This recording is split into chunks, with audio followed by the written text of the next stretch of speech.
All right, we made it to Yogi Bear Jellystone World, where there's a mountain coaster, and we're gonna have to get transported by security. So, yeah, let's go do that and find the mountain coaster.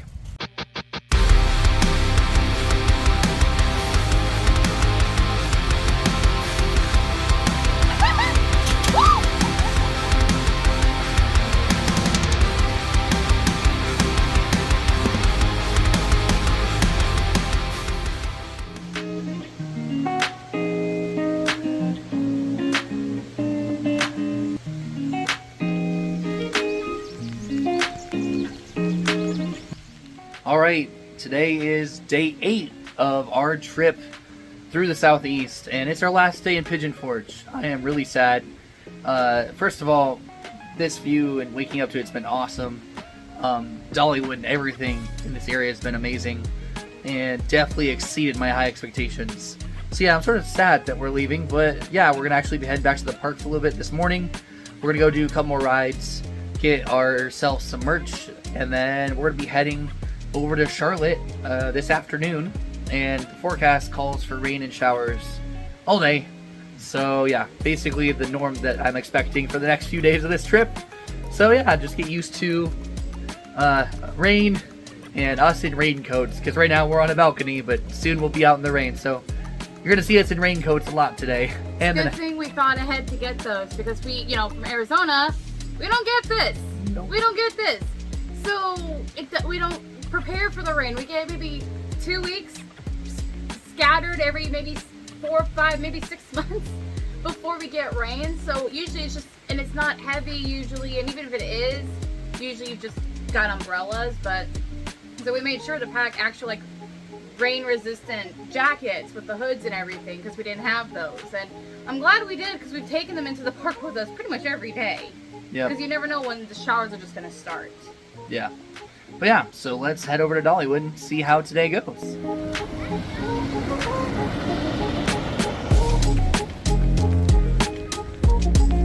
Walking in for the last time. We'll be back.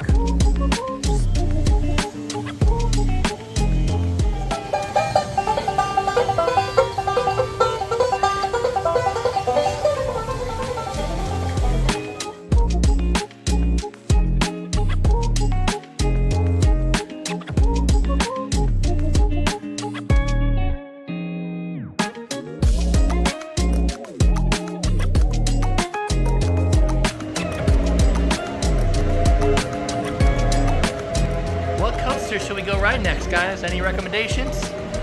Any? Okay, I hear you, I hear you.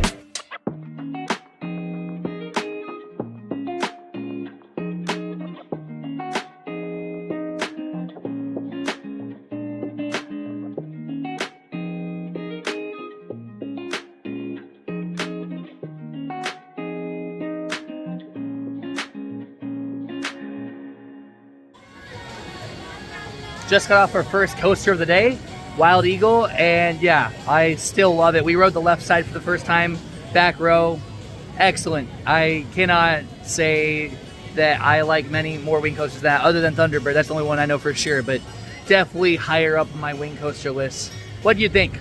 It's just a nice relaxing ride. It's a good way to get a lot of views of the park. It's just kind of, it's a gentle thrill ride, which I do appreciate, especially when you have stuff like Thunderhead and Lightning Rod. It's nice to have a couple of things that are, you know, tier up from just your basics, but are still have a little bit of thrill factor, you know, when we go outside inversions and stuff. So I really, really appreciate Wild Eagle. It's such a good ride. Just probably one of the fastest ways to be able to get a good view of just the forest and the trees and a little bit of the park. Yep. So we're gonna go do some more rides, and we'll see. I think we're going to hit Fire Chaser Express next. So let's go. Yeah, I think we're going to be skipping it since we already did it. And yeah, an hour long is probably a little bit too much for what we need to do the rest of the day. I also think we're going to be giving the kiddie coaster a miss. I've never seen a kiddie coaster with such a long line.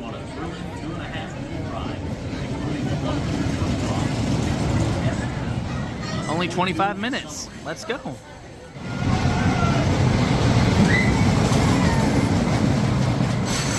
All right, we just got off of Thunderhead for our last ride of the trip, and in the second row, what did you think of that?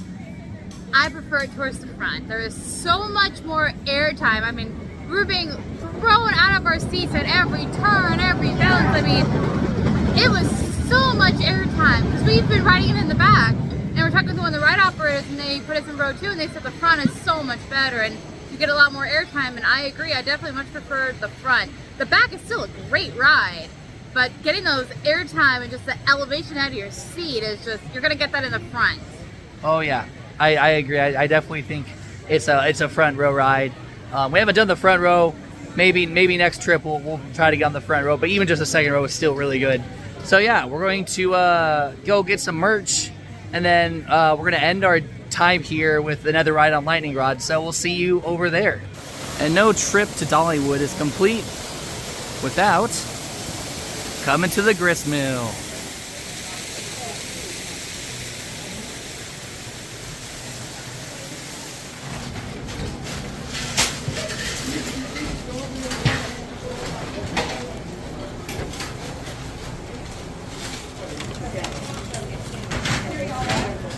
Thank you.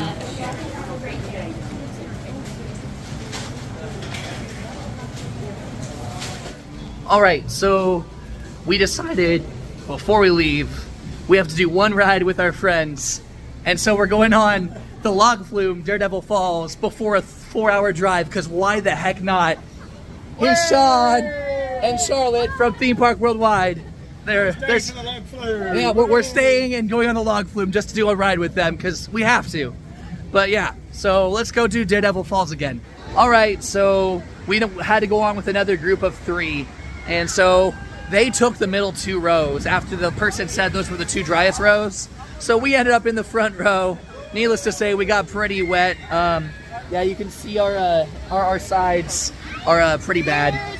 But we got soaked. So they say back row is the wettest. It's not. It's the front. It's the front, and then the back's the second wettest. But yeah. Even that, you really have to depend. I think like the left side isn't as bad as the right, or vice versa. It depends on how the weight in the bow is balanced. Yeah. So even if you're in the back, you might get like yesterday when we rode it, we had almost nothing when we on the drop. But today we just got drenched. Yep.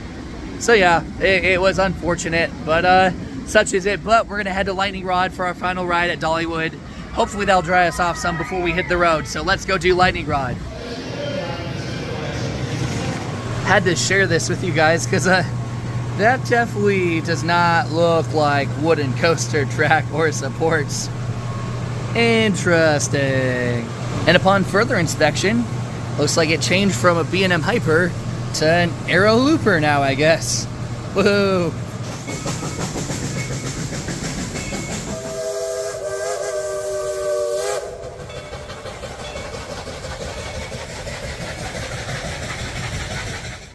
All right, we just got done with our last ride here at Dollywood, which was Lightning Rod in the back row.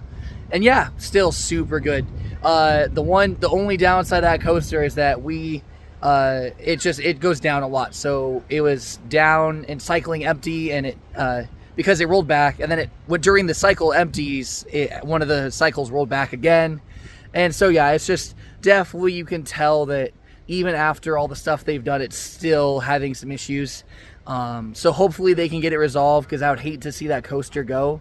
It's still a good, it's such a good coaster that I would hate to see it leave the park completely, but they definitely need something out just with how busy this place gets and how popular that ride is.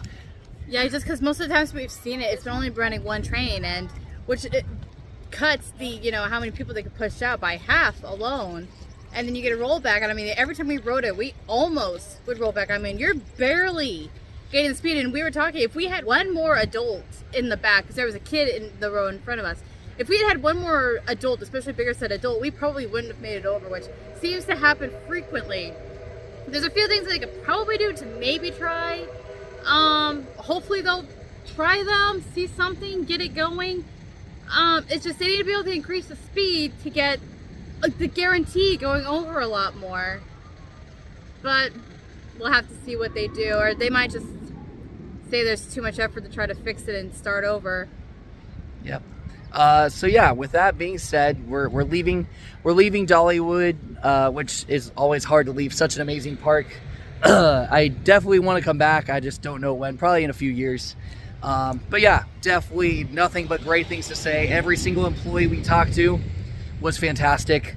Just the level of guest service here is just bar none. You can tell that they care about treating people well, and you can tell that through every single employee. Can't recommend this park enough. Definitely you need to spend, in my opinion, at least 2 days here minimum to get just enjoy all the ambiance. Because we're here with the event, we were here multiple days. We were here for 4 days. I don't think you need 4 days if you're not doing an event, but definitely give yourself at least 2 days here just to enjoy things like the train, things like the shows, all the food. There's just so much to do here and so many excellent coasters that you will want to re-ride.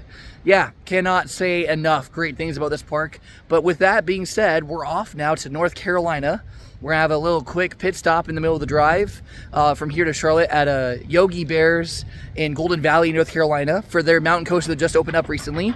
So the next time we'll see you will be in about 2.5 hours over there in North Carolina. So we'll see you over in North Carolina.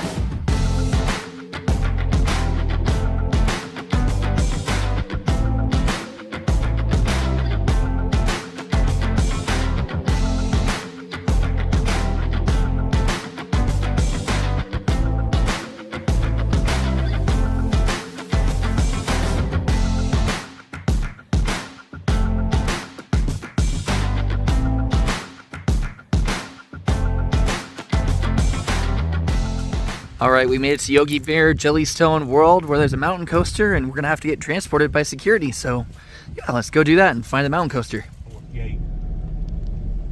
Company. Yeah.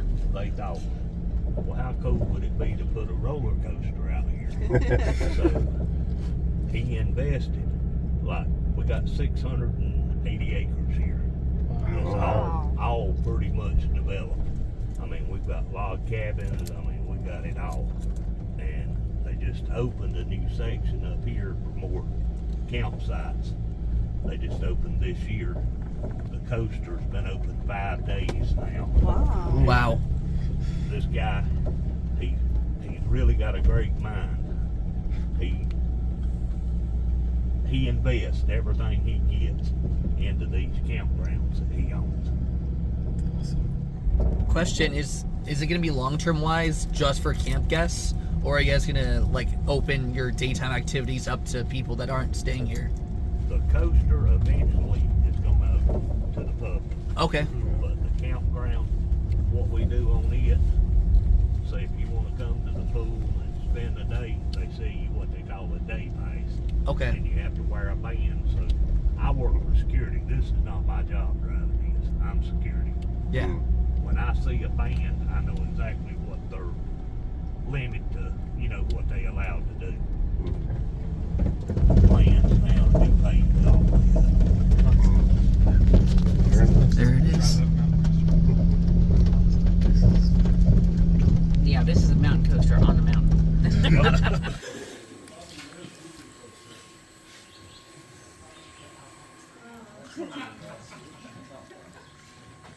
All right, let's give this a ride. America's newest credit.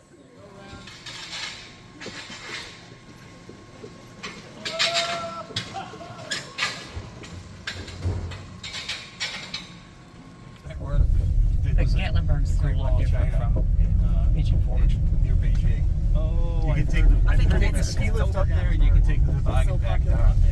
It's crazy. That's as janky as you get. Yeah, I know.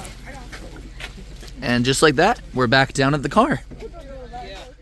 All right, we just rode the Blue Ridge Mountain Coaster up here at Yogi Bear's Jellystone World in Boston, North Carolina.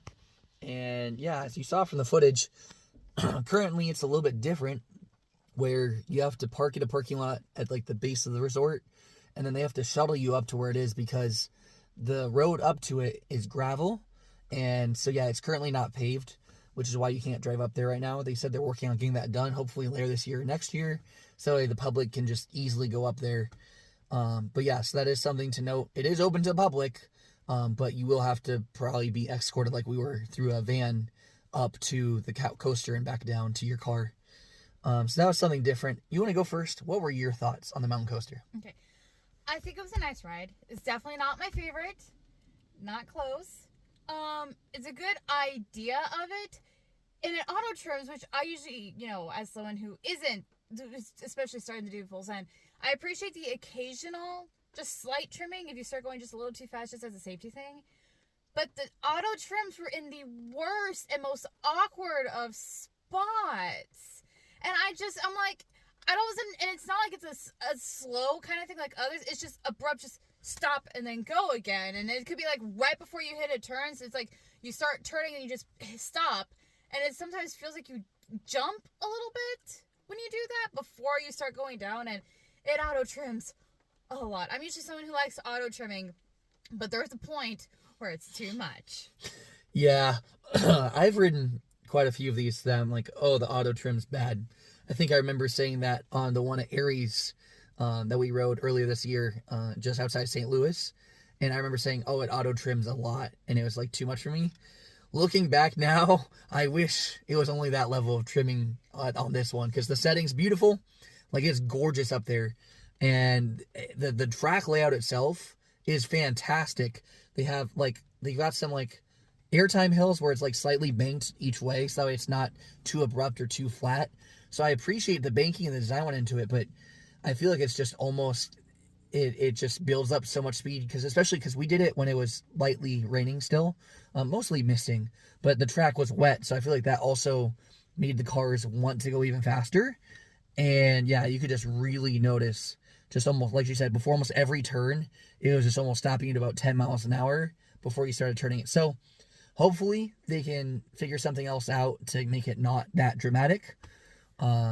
Especially because of the fact that, so we came early and there's been a few other ACE members who were all saying the same thing about the trimming, auto trimming that was going on.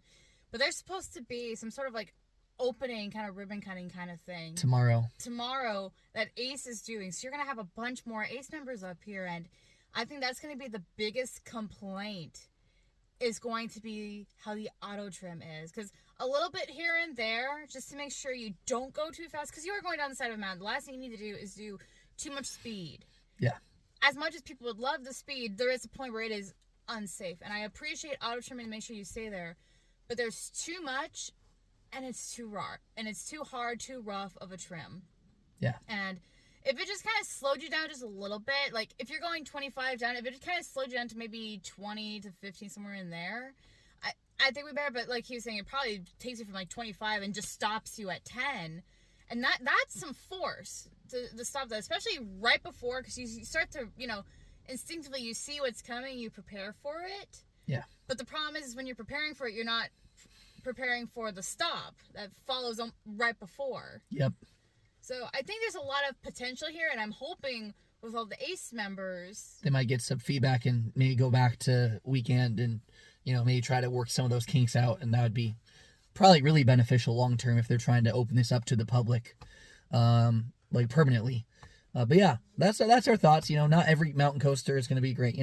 All in all, it's still a beautiful view, which is what mountain coasters are supposed to be. And a lot of the people that come here probably haven't ridden many, because it is sort of in the middle of nowhere.